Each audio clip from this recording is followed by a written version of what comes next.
Welcome to the Social Lady Show, where we talk about business, life, and everything between them. Today I have a special guest. I have the beautiful Carmelia Ray, the celebrity matchmaker and the dating expert, and we're going to talk about how to find your love in the digital world. Hey Carmelia, my love, how are you today? I'm so great, Tal. Thank you for having me. I'm so excited to be one of your first guests on this show. I'm so Yay! honored. Thank you. Yes, pleasure is mine. I'm so excited to have you here. I've been hearing your voice for so long on Clubhouse, and it's official. You have a face, and it's so pretty. So it's Nice. about time to match us together. 100%. I think we make a great match and we share a lot of stages and we talk about things we love. And I love that you're a mommy. I don't know how old is your child? She's a year and a half, and a year and 3 months. I'm sorry, just today, Okay. So, actually. Yeah. oh, good. My little Yes. girl is turning 5. So she's Okay. not so little anymore. She's big now. Amazing, amazing. This is yeah. So you understand everything. So tell me, my love, what does it mean to be a matchmaker expert? What does that mean? What exactly that you do? What is that? How does it work? You know, matchmaking has been going on for centuries, right? People are relying on someone to make the difficult decision of pairing them with someone special. And, there's different terminology for what a matchmaker is in different cultures. A lot of times families get involved when they think about matching, their kids to a partner, and they sometimes even match families, right? Like the parents get involved in everything else. In my case, I'm a modern day matchmaker. Typically, no parents are involved. It's just a single person. They're looking for love. And so my job is to screen and qualify and interview somebody. So more than that, it's like really getting to know the person on a deeper level. What do they want in a partner? What do they value? What's their love language? What's their attachment style? And then helping to bridge the gap between finding a partner and, being matched. Because oftentimes people are very challenged right now, especially in the world of social media and like online dating. It can be very difficult to find a partner through all the noise and all the options, right? So where do you think it's the best place that you can find? We hear your rooms on the back of the Yeah, clubhouse. I turned it on. I turned it on. Okay, cool. That's our life today. That's natural. It's all good. Yeah. I totally understand. So tell me, where is the best place to find love, actually? Is it online? I mean, everything just, became online, everything turned into the internet. So do you still find love in the bar or on the beach? Or if not, where exactly online is it the best place to find love? Is it on an app or on a specific website? On where is it that you recommend to actually find love if You I'm know, single? yeah, I mean, there are many dating apps and many dating sites that will cater to different people. The fact is that depending on your age, your ethnicity, your interests, your location, there's going to be an app that's suitable for you. And that's part of my role as a dating coach, as a matchmaker, is to help people decide or choose the best platform. And frankly, people are meeting as well through networking, digital networking events, meetup.com, Eventbrite. They're meeting on Clubhouse. Like people are sliding into the DMs on Instagram, on LinkedIn, on Facebook. If you are interested in someone or romantically interested in someone, what does that mean? You read an article, you saw their video, you liked their TikTok or whatever. People are seeing other people, and especially during the pandemic, I think some people are being a little braver, and so they don't mind, engaging with their post and then letting them know, oh, I'm going to like this picture, I'm going to comment on this picture, and then eventually they will slide into their DMs, which for those people who don't know what that means, they're essentially going to express interest in their inbox. And that inbox could be LinkedIn, it could be any digital platform. So it's really important for those who are single that are thinking, where am I going to meet, especially in the pandemic? Dating sites and dating apps are not the only way. Every time you show up on a video, an event, going to the store, if you're intentional and you're leaving yourself open to finding a partner, and that means, Tal, you are making great eye contact. You're not wearing a ring. You kind of have to help people find Right. you.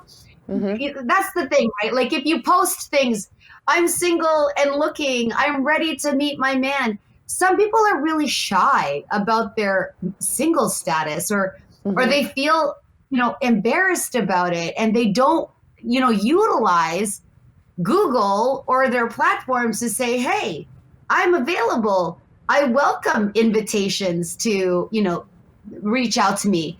Because Tal, as a matchmaker, I'm always saying, hey, if you're single, if you have single friends, message me. I want to help you. So I make it very easy for people to reach me. So I think single people should do more of that.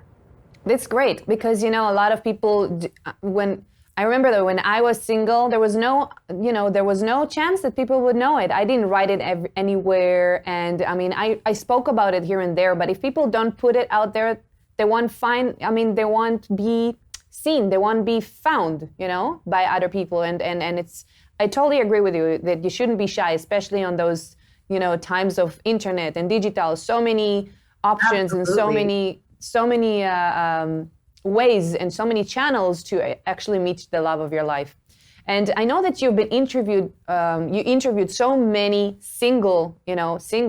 Is there like a common thing that for not finding love or for and how do you actually help them solve this? If they do you see something that is common between everyone that is cannot find love, or maybe it's arriving to a certain age, or maybe it's a way of thinking? What do you think is like a common thing between them? A common challenge for most people is that they're very busy, right? So they don't really spend time on searching. They spend more time on their business, especially entrepreneurs. They're so busy. If they're not in a relationship, they time goes by so quickly, Yeah. especially if you're a passionate entrepreneur. You could easily work for days, and days turn into weeks, into months, and all of a sudden, this happens all the time, Tal. I have a lot of singles entrepreneurs that come to me and say, I don't know where the time went. I just never focused on it, right? So number one is the setting the time aside to focus. Number two, it's the quality of people that they meet. So now that they're single and they're looking, they feel like they're not meeting people at their level. And so they're thinking, where do I go to find someone like me? Someone who's as, successful, who is as emotionally intelligent. So they kind of have this thinking that it's so hard to find somebody for them. And I'm not saying it's easy, right? That's the reason why I have a business, because I want to make that difficult process easier. And then lastly, a lot of singles have chosen the wrong partners. And so for some reason, they keep attracting the same kind of person. So if there's a dating block or a pattern, or they just need to do a little more work around what they need and want in a relationship, we never really get to sit down and think about who do we want? Who do we need? What's important? We do a lot of trial and error. Okay, well, that didn't work. Okay, I guess I don't like that. And it's very time consuming. So those are the top reasons that So people struggle with. right. So you say put your top priority to find love. Don't waste time. Don't wait. Time just flies, and we are all busy, and we're gonna always be busy. I mean, we have to really put the time to find someone, or to think about it, to put the effort and the energies in it. Right? Well, the fact of the matter is, no one is going to prioritize your love life except Right. you.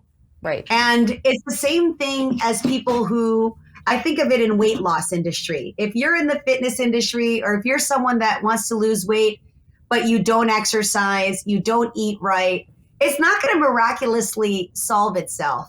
Yeah. And that's why there are so many fitness experts and gyms and coaches, because a lot of people will just do their old habits. I don't even want to say bad habits, but they need a coach. I really believe in the power of coaching and accountability. It's so important that we surround ourselves with those people that are going to push us and they're going to motivate us when we need it. So let's talk about you for a minute, okay? You are a coach and you're an amazing one. I read about you in so many places, and I heard so many people, then you created so many weddings in this planet. So your place in heaven is secured. What would you advise for someone who wants to, start building their own business? So I know you built your business with two hands and you're super successful. I did. And you're an amazing example for it. So as a momtrepreneur, and also, as a woman entrepreneur, and also just as a person, for men and women, how do you even start? How did you start? Like, where did it come from? I'm sure everyone's curious about it. The first thing to do is to have a pen for it. I feel like if you have the kind of job that it's hard for you to wake up, or you dread it, like the kind of passion or a career you should enter is one that you actually love. And that way, you see those memes, do something you love feels like you never have to work another day in your life, because doing what you do just is so fun, right? Like, look at it. You and I are sitting here on this video chat. I love talking to you. This isn't work for me. And at the same time, by speaking to you, I'm going to expose myself to a new audience. And you're going to expose yourself to my audience, because what you've done for your social media is incredible. And I think, you also have helped so many people in that way, and you authentically love it. So the first step is to really think about what you're good at. The second thing that everyone needs to have a plan. Nobody gets to a point A to point B without directions. Okay, let's talk about the GPS. If I did not have a GPS roadmap, I'm going to get to my goal so much. I may not get to my goal because I don't have any directions. I'm going to go all over the place. But if I have a goal and I say, I want to help X number of people, or I want to make this much impact or this much money, or feed X number of mouths if you're running a charity, right? Make sure you have a goal in mind, and then work backwards, or have an action plan to achieve that goal. The other thing you want to do as an entrepreneur is to say, who do I need to become and who do I need to be able to make those things happen? So for example, I wanted to get a television show. I wanted to be an actor when I was a kid, but my parents could never afford acting school. I remember I had very humble beginnings. And I remember this commercial company found me in the mall, and like my headshots were like $700. And back in the time, that was astronomical for my mom. Amazing. And I cried for days. I want to be an actress. But so, because I'm just really like outgoing. I'm not very shy, if you can tell. So if I wanted to be on television, being a matchmaker, what would I have to do? Well, I would have to share my advice. I'd have to have a website. I'd have to have the image and look that attracts a high-level executive or high-level entrepreneur. I have to be able to have experience. So I grew up in the dating industry. I started in a phone room, Tal. I was a telemarketer. I picked up the phone for years and years and years, and I got hung up on. You rock, girl. You rock. You rock. Girl, I got hung up on. I got sales calls. They gave me the crappiest people, the most miserable people, and I had the ability. It didn't matter to me. If I could help them, if I could talk to them, I just wanted them to be happy at the end of that call. And it was a challenge for me. The grumpier you are, the happier I want to make you. So that's the other thing, is realize what are your talents? Keep doing more of that. And what do you need to work on? So the things I need to work on: organization, structure, and delegate the things you're not good at. I am not good at structure and organization. So I have my team Remind me when I have to do a meeting. Remind me you got to do this. You have to call this person back. Put things in my calendar. They help me organize because that's not my strength. My strength is giving advice, being in front of the camera, taking interviews, helping people. Those are my strengths. The other things, I have a cleaning lady for that. I have an organizer for that. When I was young, entrepreneur with 2 little kids, I had a nanny. I wouldn't have been able to do my business having to do everything. So I'm not a superwoman, Tal. I just get support. No, you are. No. I ask support when I need it, right? That's we good. all, as women and men, yeah. You can't get to your goal by yourself. I mean, you can, but it's such a longer and lonely journey.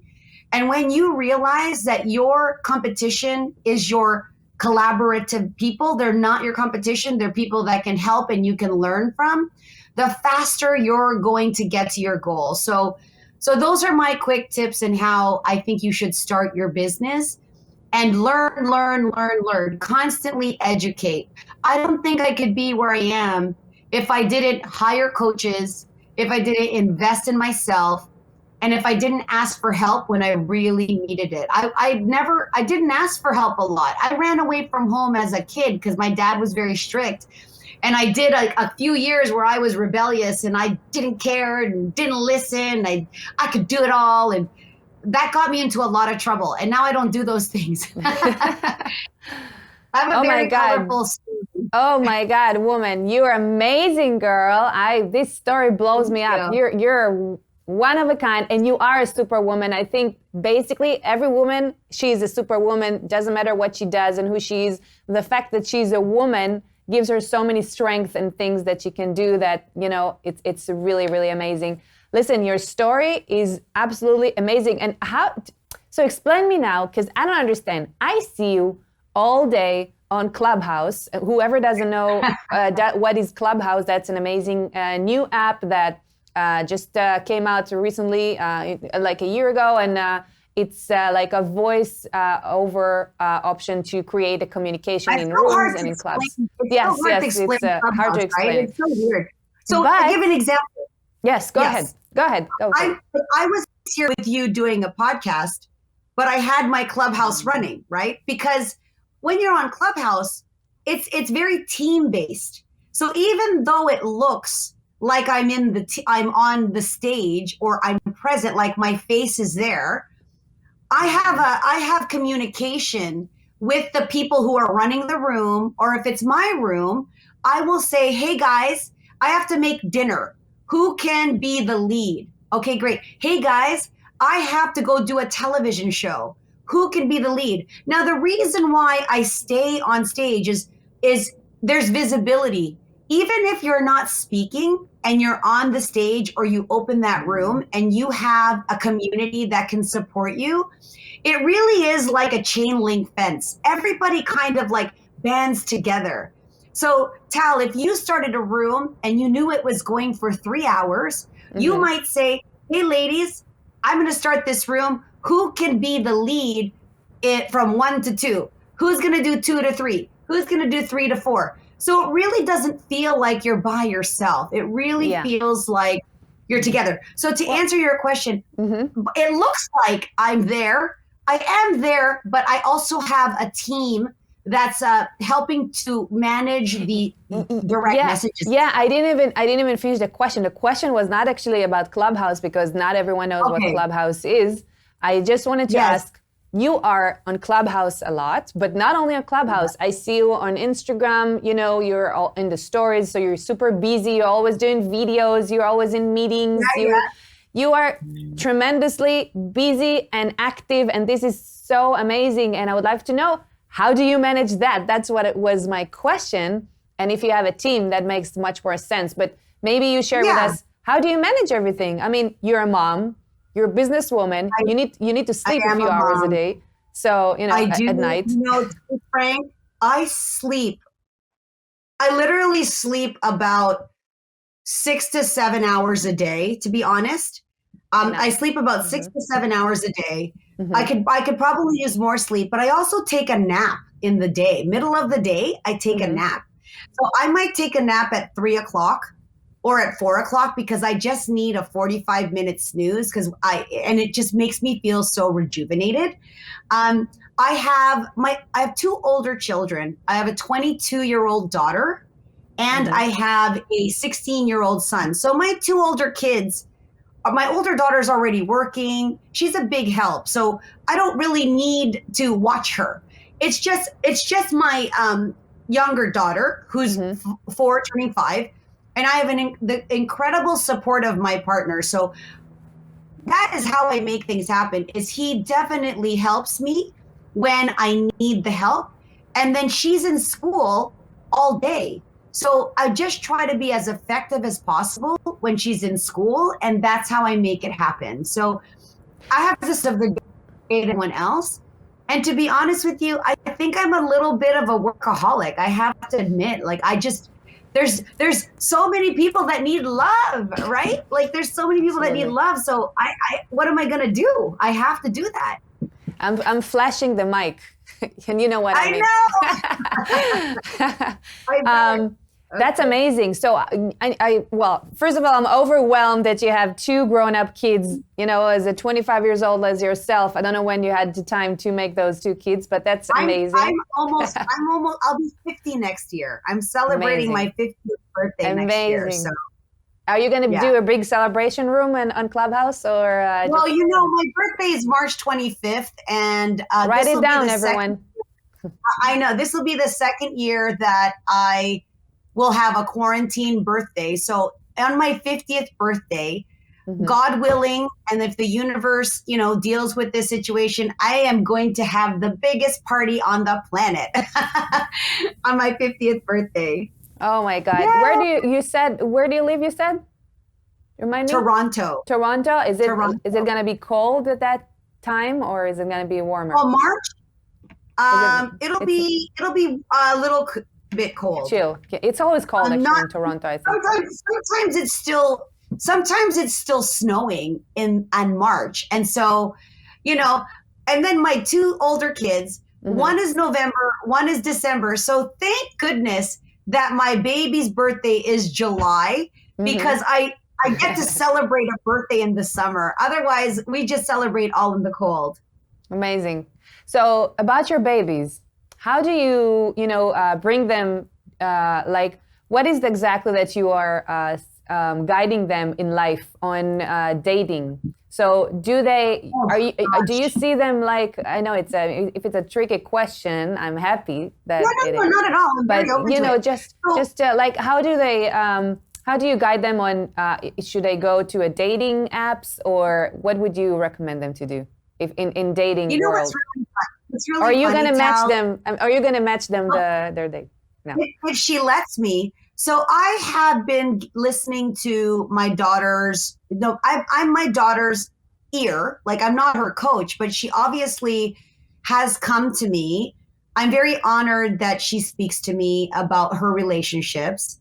In the beginning when she was a teen, I think she wasn't sure if she could talk to mom about her love life.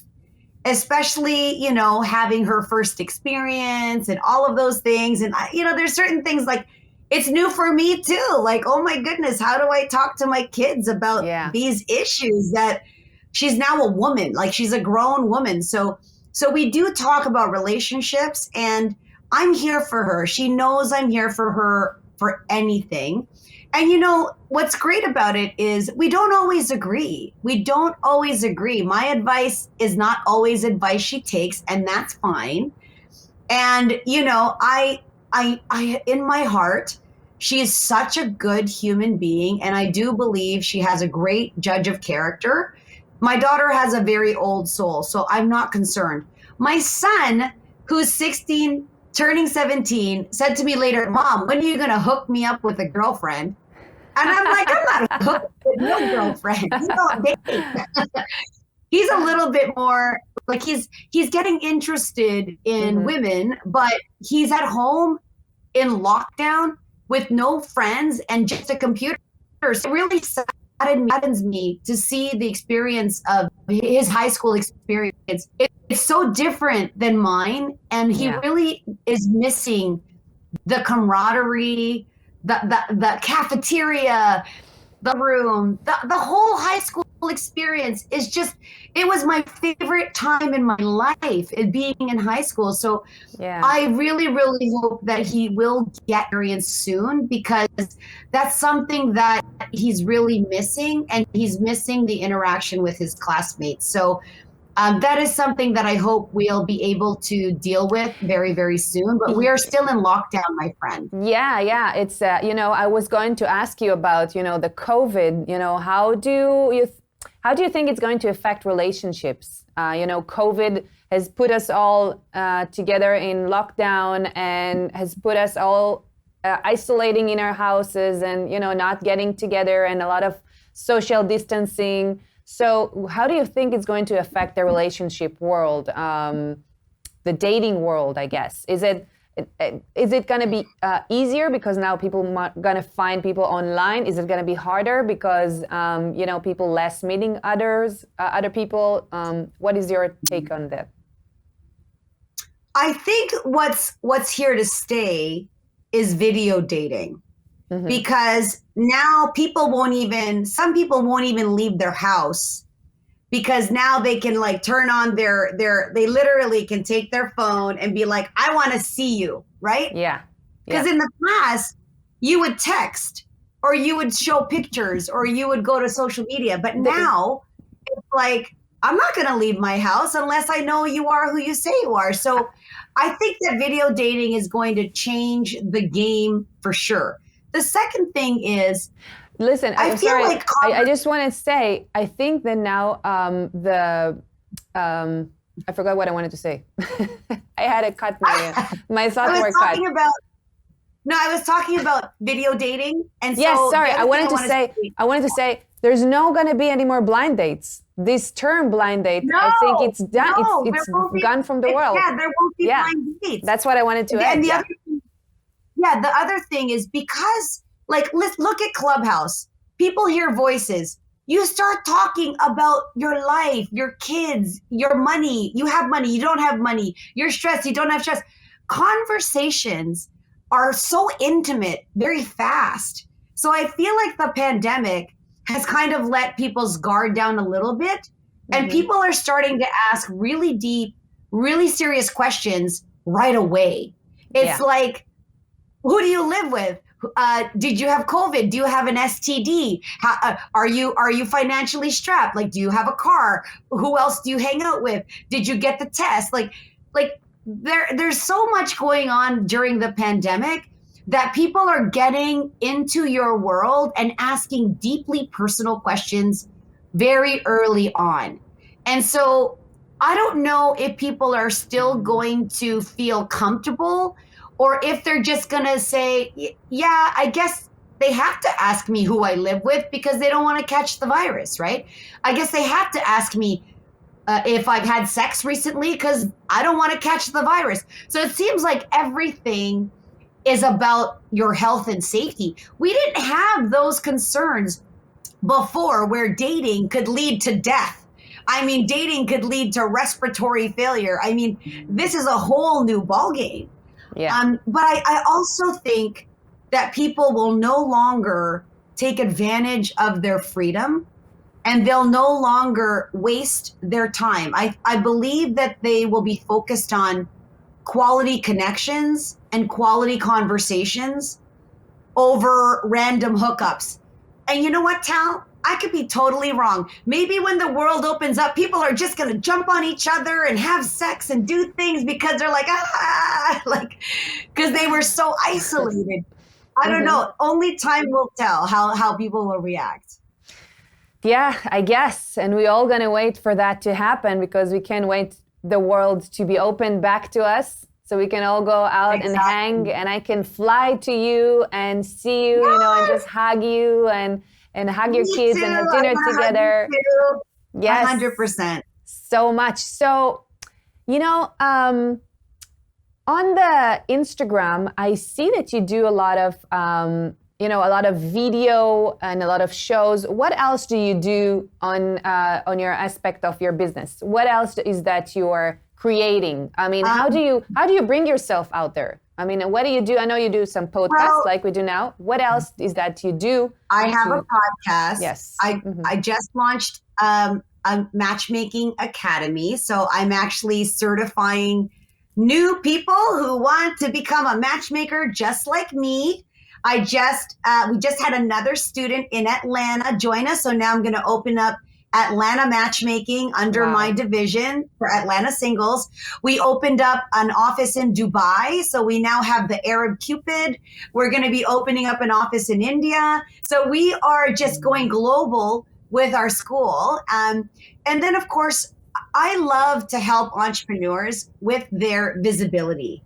And so you tell myself, we may feel more on camera, but there's so many people that have a very important message and they're afraid to go on camera or they're nervous. I've coached several people during the pandemic how to date by video too. They've had a hard time with it, from what camera, what ring light they should use, the equipment, the microphone, like all of these things make a difference in the quality of your presentation and how you date. So this is something that I'm also doing for people because I have been featured quite a lot in the media.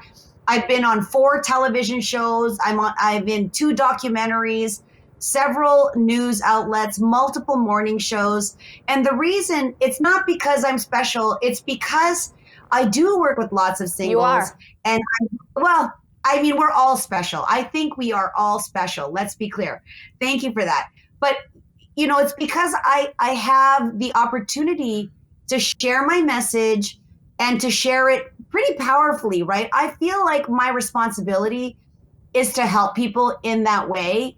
And by the way, for my clients who have been, sort of in the dark, who have not been dating a lot, that's why I do what I do. Is I want to create more visibility for my brand so that at the end, I have more people to connect them to.